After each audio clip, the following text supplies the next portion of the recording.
2012 Toyota Camry. It's a good case study when it comes to network diagnosis. It's very important to look at the wiring diagram. First, familiarize yourself how the network is laid out and what tools you need in order to find out what's going on with the car. The history behind this vehicle is it came from a different shop actually. When the car came into him, it was in a tow truck. It was drivable. I guess it was hard to steer. ABS light is on, and a traction light was on. It's still on actually, and a power steering system was out. So this was on. This is on. This is on. No check engine light, and ABS light is on. So what he found when he opened the hood. Let's go by the hood. This is what he found under the hood. Actually, he repaired it. It was a, I guess, squirrel damage or mouse ate it. Not sure which animal was it. But this is how he repaired the wires. In the midst of it, everything all said and done, he was saying that he could not communicate with the car and the problem's still there. Told me to look at it. I said, go ahead, bring it. I'll look at it. So this is the first thing I look at. Okay, this is a mess. I'm not sure if he followed all the wiring color and all that stuff. So first thing I did, I hooked up the scan tool, and he did say he cannot get any codes off the car. So I did replicate that concern as well. The scanner does not communicate with the car. So let's go inside the car and look at the scanner. Okay, the key is on, and I'm going to do auto detect. See if it's gonna pick up the VIN or not, which it doesn't actually.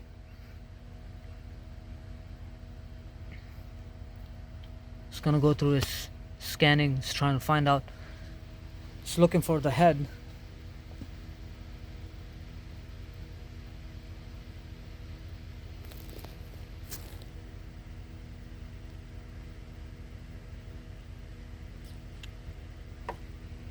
I'll turn the camera back on once it's done scanning. Okay, as you can tell, scanner is failing to pick up anything from DLC. I got my breakout box hooked up. Scanner is hooked up to the breakout box, and breakout box is connected to DLC. In any case, nothing's there.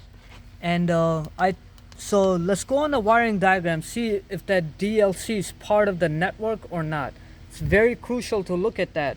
If DLC is part of the network, then it's safe to tap into CAN high and CAN low wires, and you can scope your signal. If, let's just say, DLC was not part of the network, but it's going to the gateway, and from gateway is going to gateway, but gateway communicates through the network. Network may be faulty, may not be faulty, or I should say, okay. So once a gateway is connected to DLC, you may get good communication from gateway, but CAN system would still be at fault because the gateway is connected to other modules.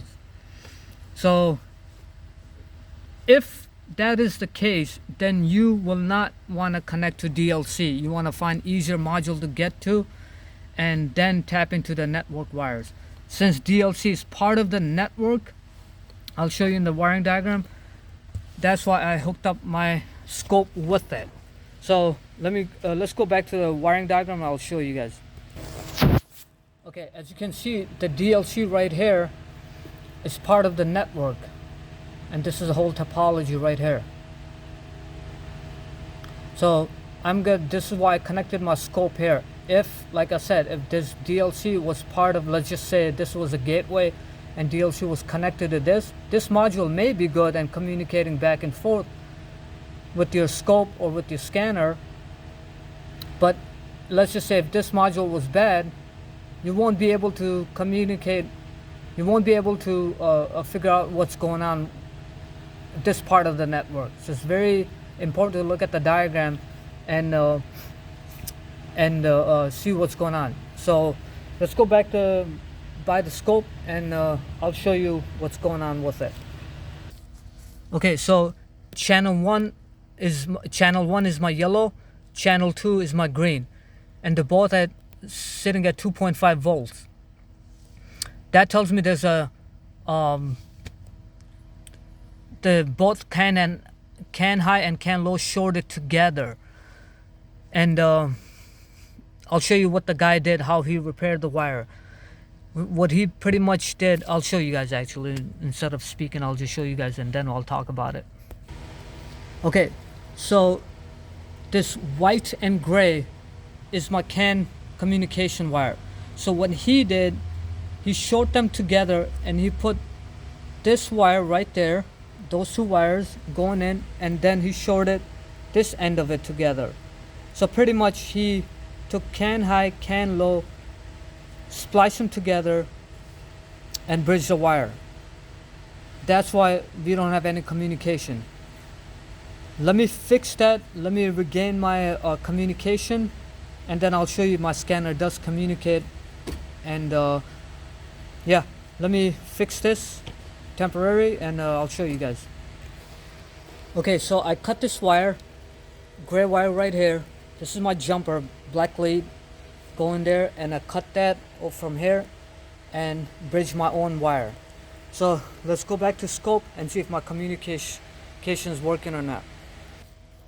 Okay, as you can tell, I have CAN communication now, CAN high, CAN low, and you can see the live voltages, max voltage, min voltage. So let's see if we can communicate with the car now. By the way, this is Autel IM608. It's a very good scanner. I use it a couple times, even programmed a couple key fobs. Works very well. So Toyota Asia, except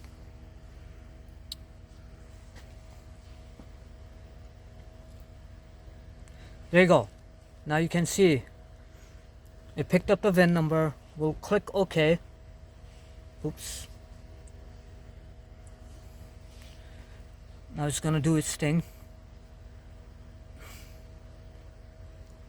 Okay, so without the smart key. Yes.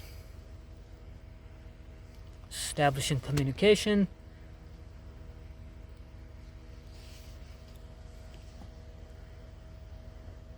You can tell communication is working.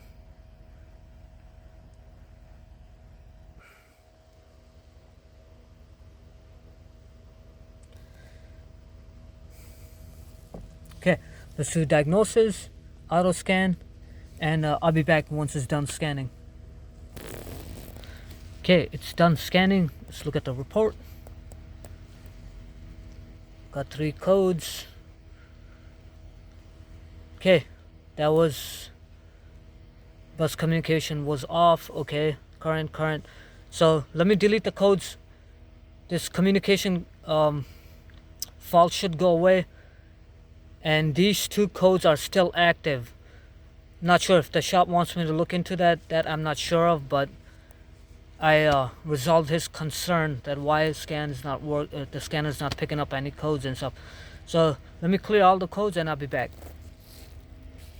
Meanwhile, it's erasing. Just wanted to go over the CAN voltages. Okay, so let's see. I turned my channel 2 off. So let's look at the voltages. So cursor 1, my voltage, this is CAN low, goes down to 1.49. Let's move the cursor to. Oops. So it starts from 2.5 and goes down to 1.49. Okay, let's turn the second channel on.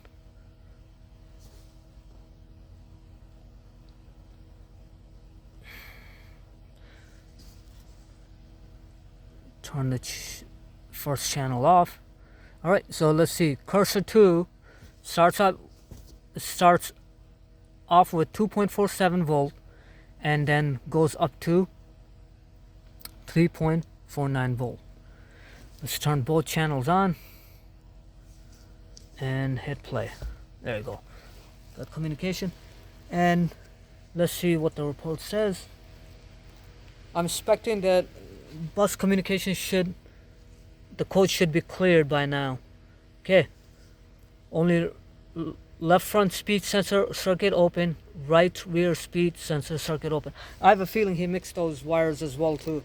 But like I said, I'm not sure if he wants me to look into that or not. But yeah, it's very important to know where your DLC is when it comes to checking your network. If it's part of the DLC, great. It's easier to get a breakout box out and hook up your scope with that and look at your communication. And if it is not, then find an easier module to that CAN system. Let's say a powertrain CAN, find a ABS module or engine computer module, whichever module is accessible. Tap into that and see if you have communication or not, and then diagnose your CAN problem from there. Alright, this is it. Maybe in the description I'll note it down that what I found with that C1331 and C1332 code, whether wires were mixed up or not. I'm not sure if he's gonna allow me to do that or not. Alright, this is it.